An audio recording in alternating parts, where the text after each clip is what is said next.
The Drop of Water and a Giant Being by Charles Spurgeon, from God's Estimate of Time, 1862.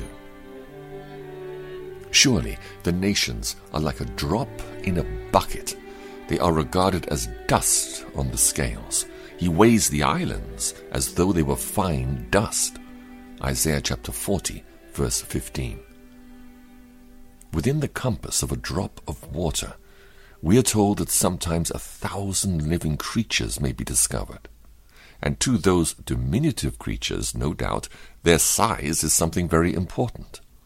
There is a creature inside that drop which can only be seen by the strongest microscope, but it is 100 times larger than its neighbor.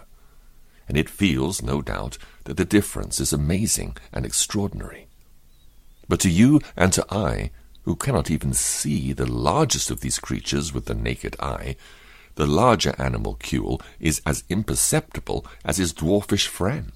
They both seem so utterly insignificant that we squander whole millions of them, and are not very penitent if we destroy them by thousands.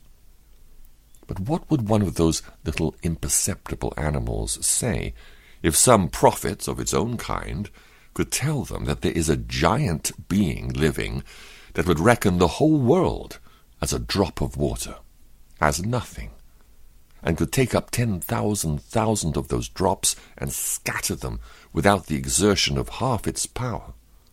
That this giant being would not be encumbered if it should carry on the tip of its finger all the thousands that live in that great world, a drop of water.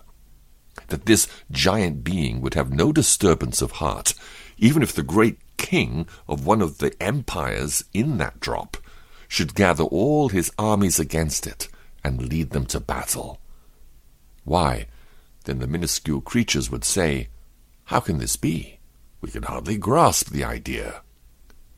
But when that microscopic philosopher could have gotten an idea of man, and of the utter insignificance of its own self and of its own little narrow world, then it would have achieved an easy task compared with that which lies before us when we attempt to get an idea of our great God.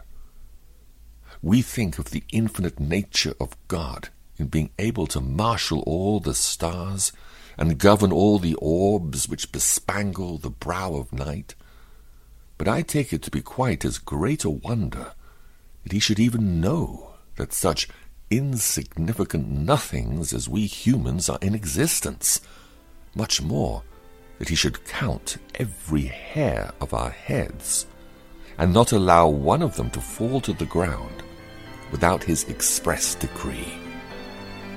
The infinite is as much known in the small as in the magnanimous, and God may be as really discovered by us in the drop of water as in the rolling orb.